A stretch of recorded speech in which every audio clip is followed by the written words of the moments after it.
ವಿದ್ಯಾರ್ಥಿಗಳೇ, ನಾವು ಕಳೆದ ಅವಧಿಯಲ್ಲಿ ಶಿಕ್ಷಣದಲ್ಲಿ ನಿರ್ವಹಣೆಯ ಪ್ರಕ್ರಿಯೆ ಹಾಗೂ ನಿರ್ವಹಣೆಯ ಲಕ್ಷಣಗಳ ಕುರಿತಾಗಿ ಅಧ್ಯಯನ ಮಾಡಿದ್ದೇವೆ. ನಿರ್ವಹಣೆಯ ಲಕ್ಷಣಗಳಲ್ಲಿ ಅತ್ಯಂತ ಪ್ರಮುಖವಾಗಿ ನಮ್ಯತೆ, ಪ್ರಾಯೋಗಿಕತೆ, ದಕ್ಷತೆ, ನಾಯಕತ್ವ, ಮಿತವ್ಯಯಕಾರಿ, ರಚನಾತ್ಮಕತೆ ಮತ್ತು ಸೃಜನಶೀಲತೆ ಹಾಗೂ ಮಾನವೀಯತೆ, ವಿಜ್ಞಾನ ಮತ್ತು ಕಲೆ, ಸಾರ್ವತ್ರಿಕ ಅನ್ವಯ, ವಿಶೇಷ ಹಾಗೂ ವಿಶಿಷ್ಟ ಪ್ರಕ್ರಿಯೆ ಮತ್ತು ಎಲ್ಲ ಹಂತಗಳಲ್ಲಿ ಕಾರ್ಯ, ಈ ಎಲ್ಲ ಲಕ್ಷಣಗಳನ್ನು ಕುರಿತಾಗಿ ನಾವು ಅಧ್ಯಯನ ಮಾಡಿದ್ದೇವೆ. ಪ್ರಸ್ತುತ ಅವಧಿಯಲ್ಲಿ ಅದರ ಮುಂದುವರೆದ ಭಾಗವಾಗಿ ಶಿಕ್ಷಣದಲ್ಲಿ ನಿರ್ವಹಣೆಯ ಪ್ರಾಮುಖ್ಯತೆ ಮತ್ತು ಕಾರ್ಯಗಳು, ಶಿಕ್ಷಣದಲ್ಲಿ ನಿರ್ವಹಣೆಯ ಪ್ರಾಮುಖ್ಯತೆ ಮತ್ತು ನಿರ್ವಹಣೆಯ ಕಾರ್ಯಗಳ ಕುರಿತಾಗಿ ನಾವು ಅಧ್ಯಯನವನ್ನ ಮಾಡೋಣ. ಶಿಕ್ಷಣ ಕ್ಷೇತ್ರ ತನ್ನ ಉದ್ದೇಶಗಳನ್ನು ಈಡೇರಿಸಿಕೊಂಡು ನಿರ್ದಿಷ್ಟ ಗುರಿಯನ್ನು ಸಾಧಿಸಬೇಕು ಅಂದುಕೊಂಡಿದ್ದಾರೆ. ಅದರ ಯೋಜನೆ ಮತ್ತು ನಿರ್ವಹಣೆ ಅತ್ಯಂತ ಅವಶ್ಯಕ. ಅಂದ್ರೆ management is A very important ಅಂತ ಹೇಳ್ತಾ ಹೋಗ್ತೀವಿ ನಾವು. ಎಲ್ಲಿ ಗುಡ್ ಇಂಪಾರ್ಟೆಂಟ್ ಮ್ಯಾನೇಜ್ಮೆಂಟ್ ಇರಲಿಕ್ಕೆ ಸಾಧ್ಯ ಆಗ್ತದೆ ಅಥವಾ ನಿರ್ವಹಣೆ ಇರಲಿಕ್ಕೆ ಸಾಧ್ಯ ಆಗ್ತದೆ, ಆ ಕ್ಷೇತ್ರ ಬಲು ಬೇಗ ಯಶಸ್ಸಿನ ತಾಪಕಲ್ ಆಗೋದನ್ನು ಕಂಡುಕೊಳ್ಳಿಕ್ಕೆ ಪ್ರಯತ್ನ ಮಾಡಬಹುದು. ಹಾಗಾಗಿ ಶಿಕ್ಷಣ ಕ್ಷೇತ್ರ ಹೊರತಾಗಿಲ್ಲ. ಉತ್ತಮವಾದಂತಹ ಯೋಜನೆಯನ್ನು ರೂಪಿಸಿಕೊಂಡು ನಾವು ನಿರ್ವಹಣೆ ಮಾಡಿದ್ದೇ ಆದರೆ ಶಿಕ್ಷಣ ಕ್ಷೇತ್ರ ಒಂದು ಉತ್ಪಾದನಾ ಕ್ಷೇತ್ರವಾಗಿ ಬದಲಾವಣೆ ನಾವು ಕೊಂಡ್ಕೊಳ್ಳಿಕ್ಕೆ ಪ್ರಯತ್ನ ಮಾಡಬಹುದು. ಹಾಗಾಗಿ ಶಿಕ್ಷಣ ಕ್ಷೇತ್ರವನ್ನ ಯಶಸ್ವಿಯಾಗಿ ನಿರ್ವಹಣೆ ಮಾಡತಕ್ಕಂಥ ಅಗತ್ಯ ಇಂದಿನ ದಿನಮಾನಗಳಲ್ಲಿ ನಾವು ಕೊಂಡ್ಕೊಳ್ಳಿಕ್ಕೆ ಸಾಧ್ಯ ಆಗ್ತದೆ. ಹಾಗಿದ್ದಾದ್ರೆ ಶಿಕ್ಷಣದಲ್ಲಿ ನಿರ್ವಹಣೆ ಅಂದ್ರೆ ಏನು? ಮಾನವ ಹಾಗೂ ಮಾನವೇತರ ಸಂಪನ್ಮೂಲಗಳನ್ನ, ಮಾನವ ಹಾಗೂ ಮಾನವೇತರ ಅಂದ್ರೆ ಭೌತಿಕ ಸಂಪನ್ಮೂಲಗಳನ್ನ ಬಳಕೆ ಮಾಡಿಕೊಂಡು ಶಿಕ್ಷಣದ ಗುರಿಗಳನ್ನ ಸಾಧಿಸತಕ್ಕಂತಹ ವಿಧಾನ ಅಥವಾ ಪ್ರಕ್ರಿಯೆ ಏನಿದೆ ಅದನ್ನ ನಾವು ವಿಶೇಷವಾಗಿ ಶಿಕ್ಷಣದ ನಿರ್ವಹಣೆ, ಎಜುಕೇಶನಲ್ ಮ್ಯಾನೇಜ್ಮೆಂಟ್ ಅಂತ ಶೈಕ್ಷಣಿಕ ನಿರ್ವಹಣೆ ಕಂಡುಕೊಳ್ಳಿಕ್ಕೆ ಸಾಧ್ಯ ಆಗ್ತದೆ. ಮಾನವ ಹಾಗೂ ಮಾನವೇತರ ಅಥವಾ ಭೌತಿಕ ಸಂಪನ್ಮೂಲಗಳನ್ನು ಬಳಕೆ ಮಾಡಿಕೊಳ್ಳುವುದರ ಮೂಲಕವಾಗಿ ಶಿಕ್ಷಣ ಕ್ಷೇತ್ರ ತಾವು ಹಾಕಿಕೊಂಡಿರ್ತಕ್ಕಂತಹ ಗುರಿಗಳನ್ನ ಸಾಧಿಸುವ ಮೂಲಕವಾಗಿ ತನ್ನ ಯಶಸ್ಸನ್ನು ತಾನು ಸಾಧಿಸಬಹುದು. ಹಾಗಾಗಿ ಶಿಕ್ಷಣದ ನಿರ್ವಹಣೆಯಲ್ಲಿ ಗುಣಮಟ್ಟದ ಬೋಧನೆ, ವಿಸ್ತರಣಾ ಕಾರ್ಯ ಮತ್ತು ಸುಧಾರಣೆಗಾಗಿ ಸಂಶೋಧನೆಯನ್ನು ನಿರಂತರವಾಗಿ ಕೈಗೊಳ್ಳುವ ಮೂಲಕವಾಗಿ ಶಿಕ್ಷಣ ಕ್ಷೇತ್ರವನ್ನ ಒಂದು ಸಂಶೋಧನಾ ಕ್ಷೇತ್ರವನ್ನಾಗಿ ನಿರಂತರವಾಗಿ ಸಂಶೋಧನೆ ಕೈಗೊಳ್ಳುವ ಮೂಲಕವಾಗಿ ಶಿಕ್ಷಣದ ಪೂರ್ವ ನಿರ್ಧಾರಿತ ಗುರಿಗಳನ್ನ ಅಥವಾ ಧ್ಯೇಯೋದ್ದೇಶಗಳನ್ನ ಸಾಧಿಸತಕ್ಕಂತಹ ಪ್ರಕ್ರಿಯೆ ಏನಿದೆ ಅದನ್ನು ವಿಶೇಷವಾಗಿ ಶೈಕ್ಷಣಿಕ ನಿರ್ವಹಣೆ ಅಥವಾ ಆಗುತ್ತದೆ. ಹಾಗಿದ್ದರೆ 1986ರ ರಾಷ್ಟ್ರೀಯ ಶಿಕ್ಷಣ ನೀತಿ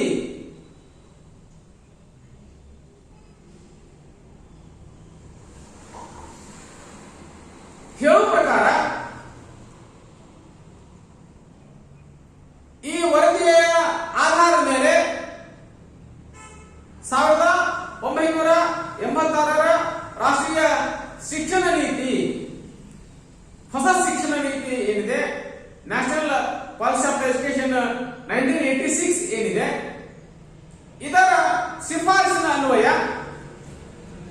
ಯಾವ ಕ್ರಮಗಳನ್ನು ಕೈಗೊಳ್ಳುವ ಮೂಲಕವಾಗಿ ನಾವು ಸ್ಕೂಲ್ ಮ್ಯಾನೇಜ್ಮೆಂಟ್ ಅನ್ನ ಅಥವಾ ಎಜುಕೇಶನಲ್ ಮ್ಯಾನೇಜ್ಮೆಂಟ್ ಅನ್ನು ಮಾಡಲಿಕ್ಕೆ ಸಾಧ್ಯ ಅನ್ನೋದನ್ನ ನಾವು ಹಲವಾರು ಶಿಫಾರಸುಗಳ ಮೂಲಕ ತಿಳ್ಕೊಳ್ಳಿಕ್ಕೆ ಸಾಧ್ಯ ಆಗ್ತದೆ.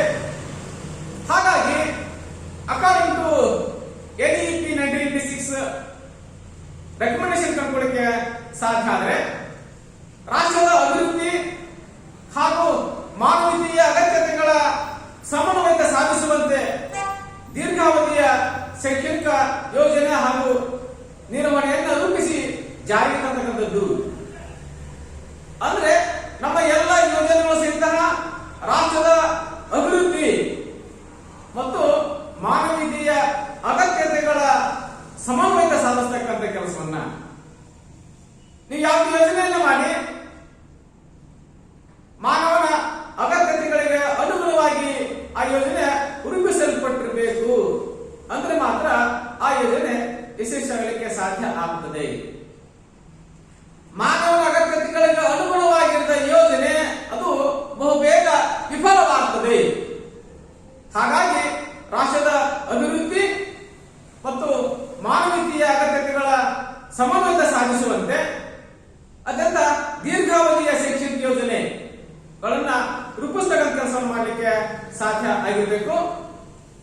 ಶಿಕ್ಷಣ ಸಂಸ್ಥೆಗಳಿಗೆ ಸ್ವಾಯತ್ತತೆಯ ಸ್ಫೂರ್ತಿ ಕೊಡಬೇಕು. ಅಂದ್ರೆ ಶಿಕ್ಷಣ ಸಂಸ್ಥೆಗಳನ್ನ ಆಟೋನಾಮಸ್ ಆಗಿ, ಅಂದ್ರೆ ಅದಕ್ಕೆ ಇಂಡಿಪೆಂಡೆಂಟ್ ಆಗಿ ಶೈಕ್ಷಣಿಕ ಯೋಜನೆಗಳನ್ನ ಜಾರಿ ತರಲಿಕ್ಕೆ, ಶೈಕ್ಷಣಿಕ ಕಾರ್ಯಕ್ರಮಗಳನ್ನ ವಿಸ್ತರಿಸಲಿಕ್ಕೆ ಶಿಕ್ಷಣ ಸಂಸ್ಥೆಗಳಿಗೆ ಅವಕಾಶ ಮಾಡಿಕೊಡ್ಬೇಕು. ಜೊತೆಗೆ ವಿಕೇಂದ್ರೀಕರಣಕ್ಕೆ ಕಾಲಾವಕಾಶ ಕೊಡಬೇಕು. ಅಂದ್ರೆ ತನ್ನ ಶೈಕ್ಷಣಿಕ ಸಿದ್ಧಾಂತಗಳನ್ನ ರೂಪಿಸಿಕೊಳ್ಳುವ ನಿಟ್ಟಿನಲ್ಲಿ ರಾಷ್ಟ್ರದ ಹಿತಾಸಕ್ತಿಗೆ ಬದ್ಧವಾಗಿ ಪ್ರತಿಯೊಂದು ಶಿಕ್ಷಣ ಸಂಸ್ಥೆಗಳು ಸಹಿತ ವಿಕೇಂದ್ರೀಕರಣವಾಗುವುದಕ್ಕೆ ವಿಶೇಷವಾದಂತಹ ಅವಕಾಶ ಮಾಡಿಕೊಳ್ಳಲಿಕ್ಕೆ ಸಾಧ್ಯ ಆಗಿರಬೇಕು. ನೆಕ್ಸ್ಟ್ ಒನ್ ಆಗಿ ಶಿಕ್ಷಣ ಕ್ಷೇತ್ರದಲ್ಲಿ ಸರ್ಕಾರೇತರ ಸಂಸ್ಥೆಗಳು, ಸ್ವಯಂ ಸಂಸ್ಥೆಗಳು, ಸಂಘಗಳು ಇವುಗಳ ನಿರ್ವಹಣೆಗೆ ಅವಕಾಶ ಮಾಡಿಕೊಡ್ಬೇಕು. ಎಲ್ಲವನ್ನೂ ಸಹಿತ ಸರ್ಕಾರ ಮಾಡಲಿಕ್ಕೆ ಸಾಧ್ಯ ಆಗೋದಿಲ್ಲ. ಹಾಗಾಗಿ ಶಿಕ್ಷಣ ಕ್ಷೇತ್ರದಲ್ಲಿ ಸರ್ಕಾರೇತರ ಸಂಸ್ಥೆಗಳು ನಮ್ಮ ರಾಜ್ಯದಲ್ಲಿ ಸಾಕಷ್ಟು ಇದ್ದಾವೆ. ಹಲವಾರು ಮಠಗಳು ಶಿಕ್ಷಣ ಸಂಸ್ಥೆಗಳನ್ನ ಸ್ಥಾಪನೆ ಮಾಡಿದ್ದಾವೆ. ದೇಶಕ್ಕೆ ಸ್ವತಂತ್ರ ಬರೋದಕ್ಕೆ ಮುಂಚಿತವಾಗಿ ನಮ್ಮ ತಳವಾದಿ ವಿದ್ಯಾಸಂಸ್ಥೆ ಶಿಕ್ಷಣ ಸಂಸ್ಥೆಗಳನ್ನು ಸ್ಥಾಪನೆ ಮಾಡಿ ಹಲವಾರು ಬಡ ವಿದ್ಯಾರ್ಥಿಗಳಿಗೆ ಶಿಕ್ಷಣ ಕೊಡ್ತಾ ಇದೆ. ಇದೇ ಮಾದರಿಯಲ್ಲಿ ದೇಶಾದ್ಯಂತ, ರಾಜ್ಯಾದ್ಯಂತ ಹಲವಾರು ವಿದ್ಯಾಸಂಸ್ಥೆಗಳು ಸ್ಥಾಪನೆ ಮಾಡಲಿಕ್ಕೆ ಅವಕಾಶ ಮಾಡಿಕೊಟ್ಟಿದ್ದಾರೆ. ಶಿಕ್ಷಣ ಕ್ಷೇತ್ರದ ವಿಕೇಂದ್ರೀಕರಣಕ್ಕೆ ಅವಕಾಶ ಮಾಡಿಕೊಟ್ಟಿದ್ದಾರೆ. ಎಲ್ಲರಿಗೂ ಸಹಿತ ನಾವು ಉಚಿತ ಮತ್ತು ಕಡ್ಡಾಯ ಶಿಕ್ಷಣವನ್ನ ಕೊಡಲಿಕ್ಕೆ ಸಾಧ್ಯ ಆಗ್ತದೆ. ಹಾಗಾಗಿ ಸ್ವಯಂ ಸೇವಾ ಸಂಸ್ಥೆಗಳಿಗೆ, ಸರ್ಕಾರದ ಸಂಸ್ಥೆಗಳಿಗೆ ಮತ್ತು ಸಂಘಗಳಿಗೆ ಶೈಕ್ಷಣಿಕ ನಿರ್ವಹಣೆಗೆ ವಿಶೇಷವಾದಂತಹ ಅಗತ್ಯ ಮತ್ತು ಅವಕಾಶಗಳನ್ನು ಕೊಡಲಿಕ್ಕೆ ಸಾಧ್ಯ ಆಗಿರಬೇಕು. ಅಕಾರ್ಡಿಂಗ್ ಟು ಎನ್ಇಪಿ 1986 ರೆಕಮೆಂಡೇಶನ್ಸ್ ಪ್ರಕಾರ. ತದನಂತರದಲ್ಲಿ ಶೈಕ್ಷಣಿಕ ಯೋಜನೆ ಮತ್ತು ನಿರ್ವಹಣೆಯಲ್ಲಿ ಮಹಿಳೆಯರಿಗೆ ಹೆಚ್ಚಿನ ಅವಕಾಶ ಕೊಡಬೇಕು. ಒಟ್ಟು ಜನಸಂಖ್ಯೆಯಲ್ಲಿ ಅರ್ಧದಷ್ಟು ಮಹಿಳೆಯರಿದ್ದಾರೆ. ದೇಶದ ಪುರುಷರ ಸಾಕ್ಷರತೆ ಪ್ರಮಾಣ 72%ರಷ್ಟಿದ್ರೆ ಮಹಿಳೆಯರ ಸಾಕ್ಷರತೆ ಪ್ರಮಾಣ 54%ರಷ್ಟಿದೆ. ಹಾಗಾಗಿ ಪುರುಷ ಮತ್ತು ಮಹಿಳೆಯರ ಶೈಕ್ಷಣಿಕ ಸೂಚ್ಯಂಕದಲ್ಲಿ ಅಜಗಜಾಂತರ ವ್ಯತ್ಯಾಸ ಕಂಡುಕೊಳ್ಳಕ್ಕೆ ನಾವು ಪ್ರಯತ್ನ ಮಾಡಬಹುದು. ವ್ಯತ್ಯಾಸ ಇರುವುದನ್ನು ನಾವು ಕಂಡುಕೊಳ್ಳಕ್ಕೆ ಸಾಧ್ಯ ಆಗ್ತದೆ. ಇದರ ಸಮತೋಲನ ನಿವಾರಣೆಗಾಗಿ ಮಹಿಳಾ ಶಿಕ್ಷಣಕ್ಕಾಗಿ ವಿಶೇಷವಾದಂತಹ ಅವಕಾಶವನ್ನ ಕೊಡಲಿಕ್ಕೆ ಸಾಧ್ಯ ಆಗಬೇಕು ಅಂತ ಹೇಳಿ 1986ರ ರಾಷ್ಟ್ರೀಯ ಶಿಕ್ಷಣ ನೀತಿ ಶಿಫಾರಸನ್ನು ಮಾಡೋದನ್ನು ನಾವು ಕಾಣಬಹುದು. ತದನಂತರದಲ್ಲಿ ಉದ್ದೇಶಗಳು ಮತ್ತು ಮಾನಕಗಳಿಗೆ ಅನುಗುಣವಾಗಿ ತತ್ವಗಳನ್ನ ಹೊಣೆಗಾರಿಕೆಯಿಂದ ರೂಪಿಸಬೇಕು. ಅಂದ್ರೆ ನಾವು ಮಾಡ್ತಕ್ಕಂಥ ಯೋಜನೆ ಏನಿದೆ ಅದು ಅತ್ಯಂತ ಸರಳವಾಗಿ ಗುರಿ ಮುಟ್ಟಲಿಕ್ಕೆ ಸಾಧ್ಯ ಆಗಿರಬೇಕು. ಜೊತೆಗೆ ಮಾನಕಗಳಿಗೆ ಅನುಗುಣವಾಗಿ ಯಾವುದೇ ಯೋಜನೆಗಳನ್ನ ಯಾವುದೇ ನೀತಿಗಳನ್ನ ಉಲ್ಲಂಘಿಸಲಾಗದೆ ರಾಷ್ಟ್ರದ ಐಕ್ಯತೆಗೆ, ರಾಷ್ಟ್ರದ ಭದ್ರತೆಗೆ, ರಾಷ್ಟ್ರದ ಜಾತ್ಯತೀತ ಸಿದ್ಧಾಂತಕ್ಕೆ ಧಕ್ಕೆ ಬಾರದ ರೀತಿಯಲ್ಲಿ ನಾವು ಮಾನಕಗಳನ್ನ ರೂಪಿಸ್ತಕ್ಕಂಥ ಕೆಲಸ ಮಾಡಲಿಕ್ಕೆ ಸಾಧ್ಯ ಸಹಿತ ಆಗಿರಬೇಕು. ಅದರ ಜೊತೆಯಲ್ಲಿ ಶೈಕ್ಷಣಿಕ ನಿರ್ವಹಣೆಯ ಪ್ರಾಮುಖ್ಯತೆಯನ್ನ ಈ ಹಲವಾರು ವಿಷಯಗಳನ್ನು ಕಂಡುಕೊಳ್ಳಕ್ಕೆ ಸಾಧ್ಯ ಆಗ್ತದೆ. ಶೈಕ್ಷಣಿಕ ಉದ್ದೇಶಗಳನ್ನ ಸಾಧಿಸುವುದು ಅಂದ್ರೆ ಶಿಕ್ಷಣದ ಗುರಿ ಮತ್ತು ಉದ್ದೇಶಗಳಿದ್ದಾವೆ, ಅವುಗಳನ್ನ ಸಾಧಿಸ್ತಕ್ಕಂಥ ರೀತಿಯಲ್ಲಿ ಮಾನವ ಹಾಗೂ ಮಾನವೇತರ ಸಂಪನ್ಮೂಲಗಳನ್ನು ಅಂದ್ರೆ ಭೌತಿಕ ಸಂಪನ್ಮೂಲಗಳಿದ್ದಾವೆ.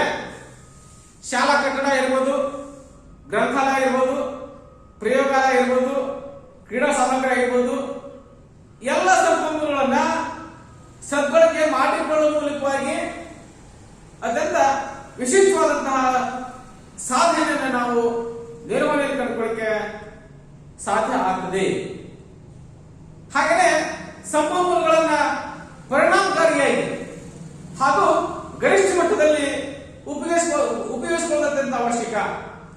ನಾವು ನೋಡ್ತಾ ಹೋಗ್ತೀವಿ, ಮಾನವ ಸಂಪನ್ಮೂಲ ಜೊತೆಗೆ ಭೌತಿಕ ಸಂಪನ್ಮೂಲ, ಹಣಕಾಸಿನ ಸಂಪನ್ಮೂಲ, ಮಾಹಿತಿ ತಂತ್ರಜ್ಞಾನ ಇವುಗಳನ್ನು ನಾವು ಅತ್ಯಂತ ಯಶಸ್ವಿಯಾಗಿ ಬಳಕೆ ಮಾಡಿಕೊಳ್ಳುವ ಮೂಲಕ ಶೈಕ್ಷಣಿಕ ನಿರ್ವಹಣೆಯನ್ನು ನಾವು ಪರಿಣಾಮಕಾರಿಯಾಗಿ ಮಾಡಲಿಕ್ಕೆ ಸಾಧ್ಯ ಆಗ್ತದೆ.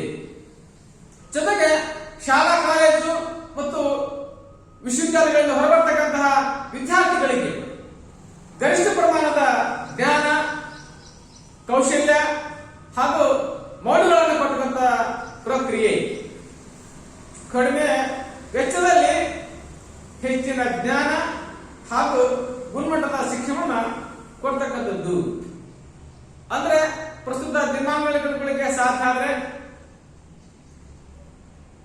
ಇನ್ನು ಯುವ ಜನಾಂಗ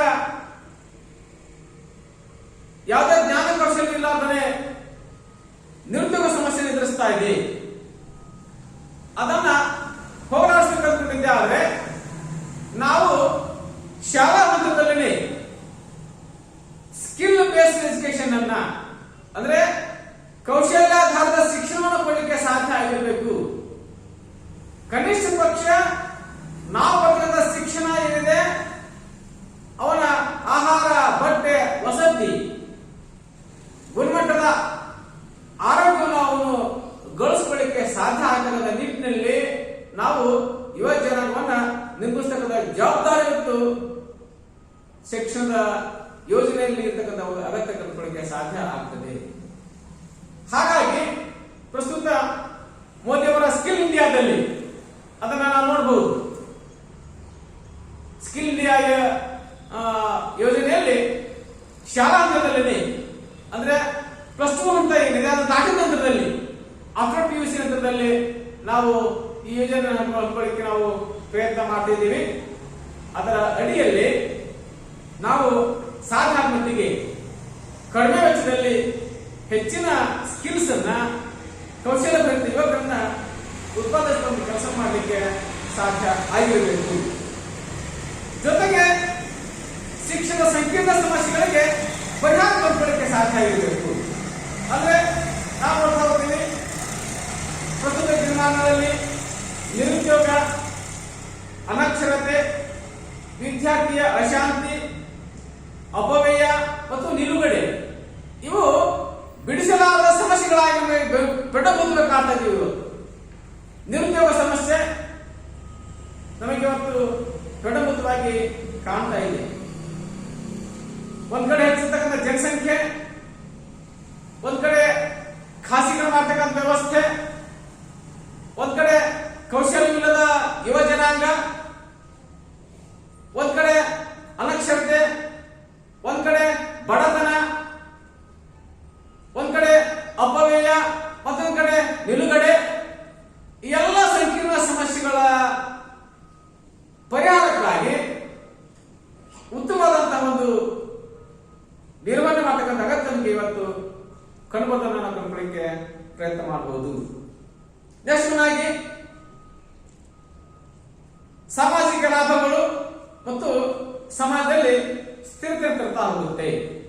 ಉತ್ತಮವಾದಂತಹ ನಿರ್ವಹಣೆ ಏನಿದೆ, ಸಮಾಜದಲ್ಲಿ ಸಂಕೀರ್ಣ ಸಮಸ್ಯೆಗಳ ಪರಿಹಾರವನ್ನು ಮಾಡುವ ಮೂಲಕವಾಗಿ ಸಮಾಜದ ಒಂದು ಸ್ಥಿರತೆಯನ್ನು, ಅಂದ್ರೆ ಅಸ್ಥಿರತೆಯನ್ನು ತೊಡೆದು ಹಾಕಿ ಸ್ಥಿರ ಸಮಾಜವನ್ನು ನಿರ್ಮಾಣಕ್ಕಾಗಿ ಸಮ ಸಮಾಜವನ್ನು ನಿರ್ಮಿಸತಕ್ಕಂಥ ಕೆಲಸವನ್ನು ಮಾಡಲಿಕ್ಕೆ ಸಾಧ್ಯ ಆಗ್ತದೆ. ಹಣಕಾಸಿನ ವ್ಯವಸ್ಥೆ, ಶೈಕ್ಷಣಿಕ ಗುಣಮಟ್ಟ, ಬೋಧನಾ ಸಿಬ್ಬಂದಿ, ಕಚೇರಿಯ ಆಡಳಿತಾತ್ಮಕ ಸಿಬ್ಬಂದಿ, ಸಂಶೋಧನೆ ಹಾಗೂ ವ್ಯವಸ್ಥಾ ವಿಧಾನಗಳನ್ನು ಅತ್ಯಂತ ಯಶಸ್ವಿಯಾಗಿ ಅಧ್ಯಯನ ಮಾಡ್ತಾ ಹೋಗುತ್ತೆ. ಉತ್ತಮವಾದಂತಹ ನಿರ್ವಹಣೆಯ ಪ್ರಾಮುಖ್ಯತೆ ಇದೆ.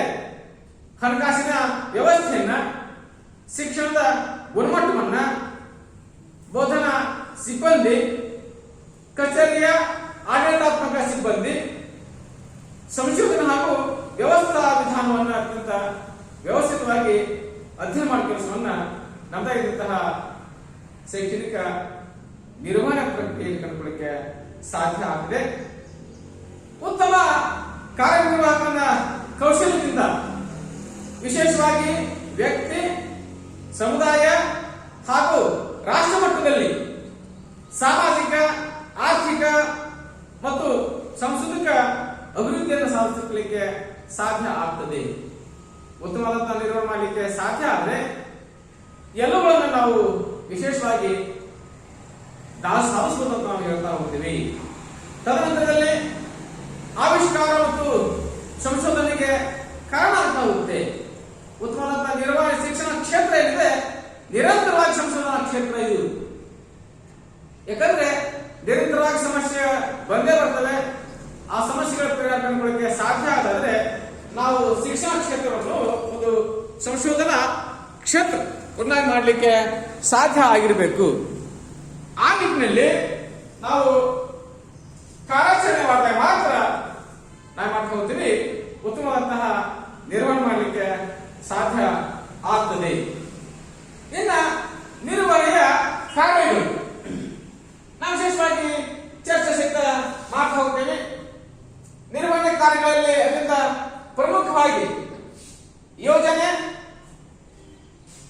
ಸಂಘಟನೆ, ಸಿಬ್ಬಂದಿ, ಮುನ್ನಡೆಸುವಿಕೆ ಮತ್ತು ನಿಯಂತ್ರಣ 5 ಅಂಶಗಳನ್ನು ನಾವು ಕಾಣಬಹುದು. ಒಂದು ಯೋಜನೆ, ಸಂಘಟನೆ, ಸಿಬ್ಬಂದಿ, ಮುನ್ನಡೆಸುವಿಕೆ ಮತ್ತು ನಿಯಂತ್ರಣ. ಈ 5 ಅಂಶಗಳ ಮೂಲಕವಾಗಿ ನಾವು ಏನ್ ಮಾಡಬಹುದು, ನಿರ್ವಹಣೆಯ ಕಾರ್ಯಗಳನ್ನು ಕಂಡುಕೊಳ್ಳಲಿಕ್ಕೆ ಸಾಧ್ಯ ಆಗ್ತದೆ. ಅದರಲ್ಲಿ ಫಸ್ಟ್ ಆಗಿ ಯೋಜನೆ, ಪ್ಲಾನಿಂಗ್ ಅಂತಕ್ಕಂಥದ್ದು ಅವಶ್ಯಕ. ಯೋಜನಾ ರಹಿತ ಕಾರ್ಯ ಎಂದೂ ಗುರಿಮುಟ್ಟಲಿಕ್ಕೆ ಸಾಧ್ಯ ಇಲ್ಲ. ಹಾಗಾಗಿ planning is A very important aspect in the educational management ಅಂತ ಹೇಳ್ತಾ ಹೋಗ್ತಾರೆ.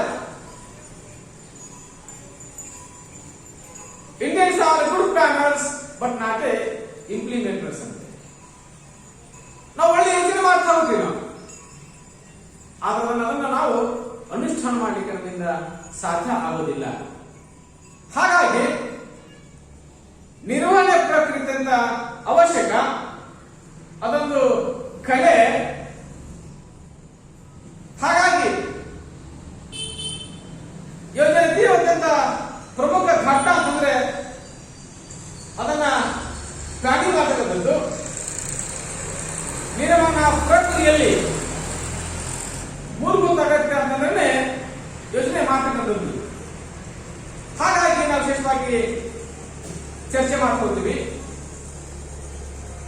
ಒಂದು ಸಣ್ಣ ಕೆಲಸ ಮಾಡ್ಬೇಕಾದ್ರೆ ನಾವು ಪ್ಲಾನಿಂಗ್ ಮಾಡ್ಕೊಳ್ತೀವಿ. ನಾವು ಊರಿಗೆ ಹೋಗ್ಬೇಕಂತಂದ್ರೆ ಎಲ್ಲಿಗೆ ಹೋಗ್ಬೇಕು, ಯಾವ್ರಿಗೆ ಹೋಗ್ಬೇಕು, ಎಷ್ಟು ಗಂಟೆಗೆ ಹೋಗ್ಬೇಕು,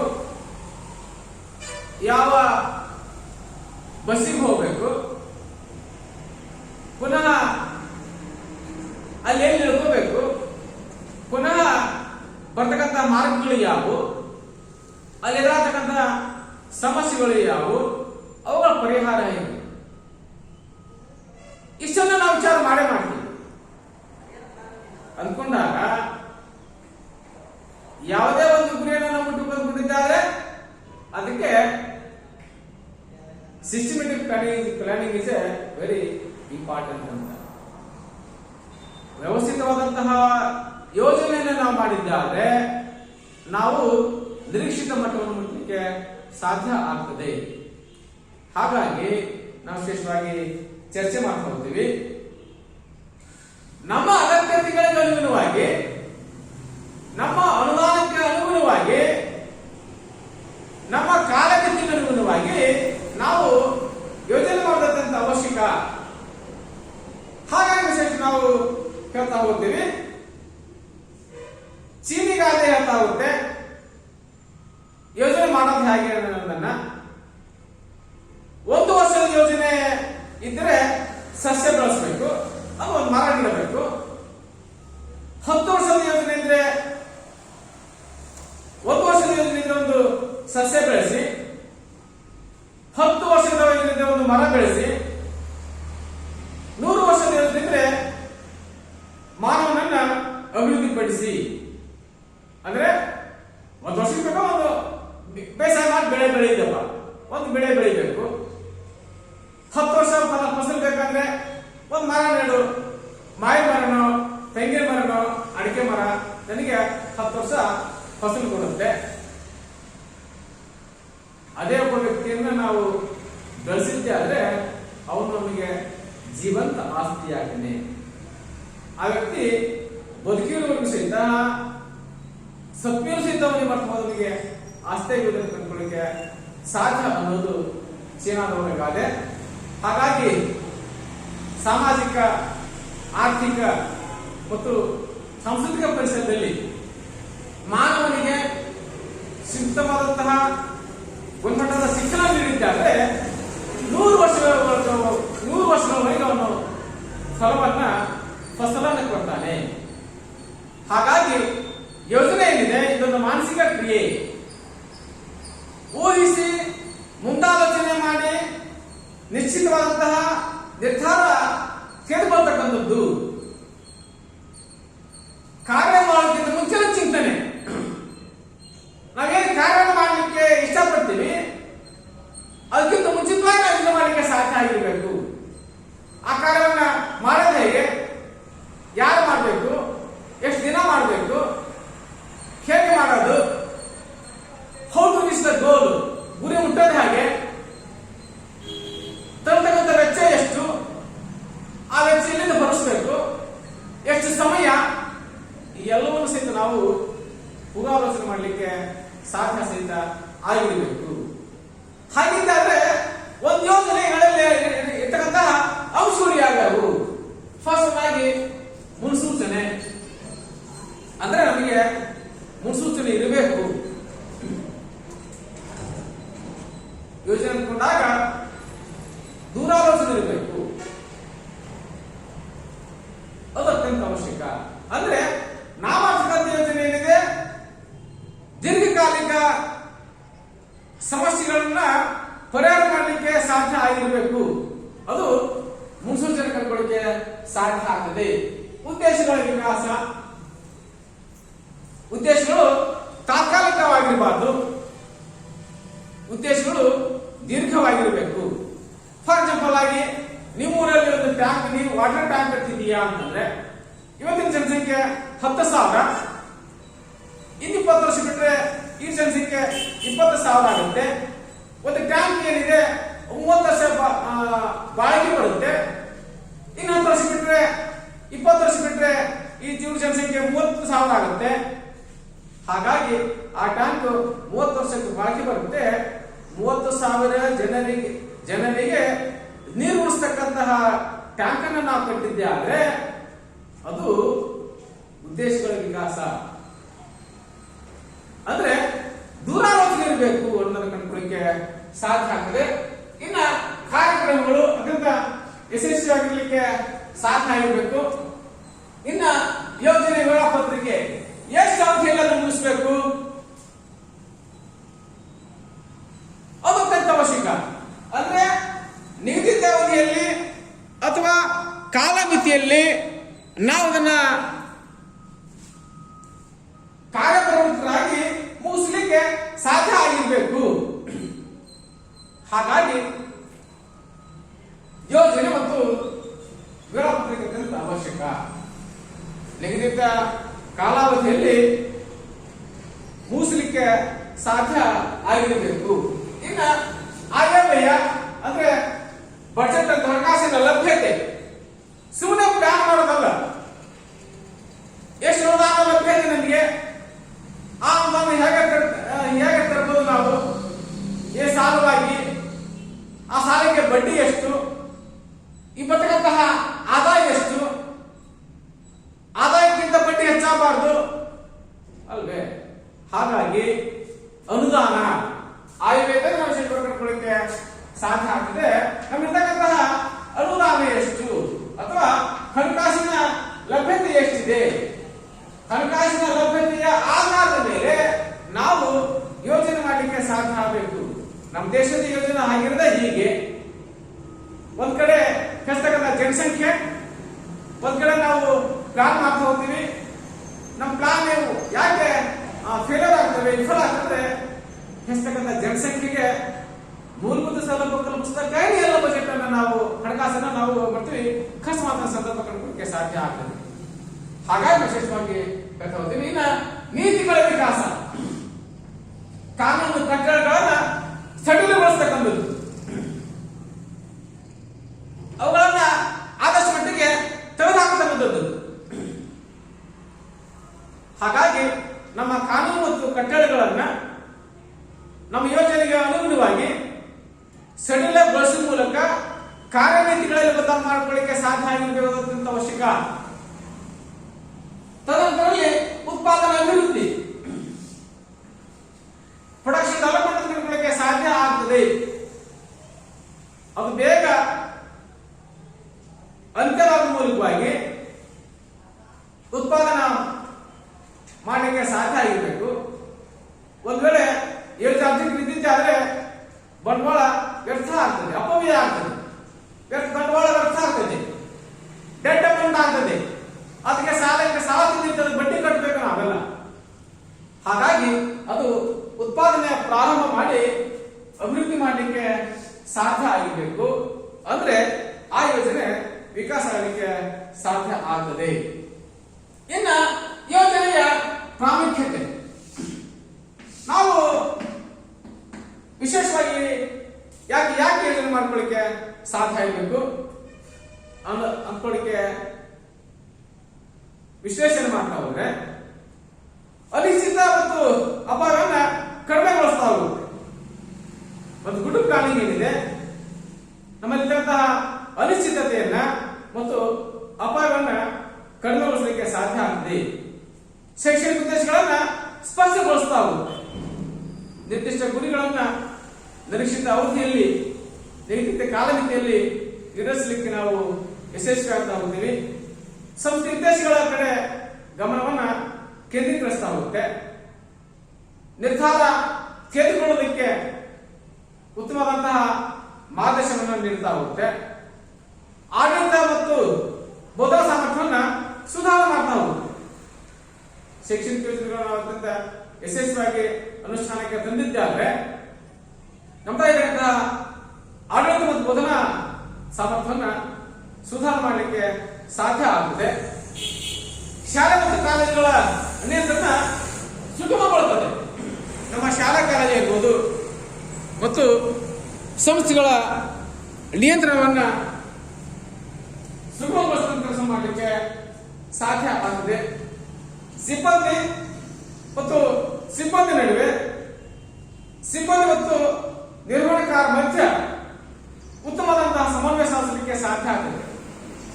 ಗುಡ್ ಪ್ಲಾನ್ ಇತ್ತಂತಂದ್ರೆ ಅದನ್ನ ಆ ನಿರ್ಮಾಣಕಾರ ಮುಖ್ಯಸ್ಥ ಏನಿದ್ದಾರೆ, ಸಂಸ್ಥೆಯ ಮುಖ್ಯಸ್ಥ ಅಥವಾ ಶಾಲಾ ಮುಖ್ಯಸ್ಥ ಆಗಿರ್ತಕ್ಕಂಥ ತನ್ನ ಸಿಬ್ಬಂದಿಗೆ ಅರ್ಥಪೂರ್ಣಗೊಳಿಸಿದ್ದೆ ಆದ್ರೆ, ಅವರಿಗೆ ತಿಳಿಸಿದ್ದೆ ಆದ್ರೆ ಅವ್ರು ಸುಲಭವಾಗಿ ಕ್ರಿಯಾಶೀಲ ಚಟುವಟಿಕೆಯಲ್ಲಿ ತೊಡಗಿ ಆ ಕಾರ್ಯವನ್ನ ಯಶಸ್ವಿಗೊಳಿಸ್ತಾ ಹೋಗ್ತಾರೆ.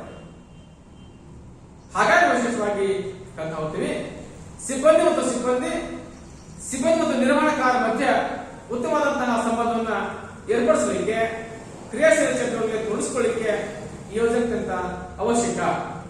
ಶಿಕ್ಷಣದ ಗುರಿಗಳನ್ನು ತಲುಪಲಿಕ್ಕೆ ಸರಿಯಾದ ಮಾರ್ಗವನ್ನು ಅನುಸರಿಸಲಿಕ್ಕೆ ಸಹಾಯ ಮಾಡುತ್ತೆ. ಆಡಳಿತ ಅಧಿಕಾರಿಗೆ ಮತ್ತು ಶಿಕ್ಷಕರಿಗೆ ನೈತಿಕ ಬಲ ನೀಡ್ತಾ ಹೋಗುತ್ತೆ. ಒಂದು ಪ್ಲಾನ್ ಏನಿದೆ ಆ ಪ್ಲಾನ್ ಪ್ರಕಾರ ನಾವು ನೀಡ್ತಾ ಹೋದ್ರೆ ಆಡಳಿತ ಅಧಿಕಾರಿಗಳಿಗೆ ಮತ್ತು ಶಿಕ್ಷಕರಿಗೆ ನೈತಿಕ ಬಲವನ್ನ ನೀಡುವ ಕೆಲಸ ಸಹಿತ ಮಾಡ್ತಾ ಹೋಗುತ್ತೆ.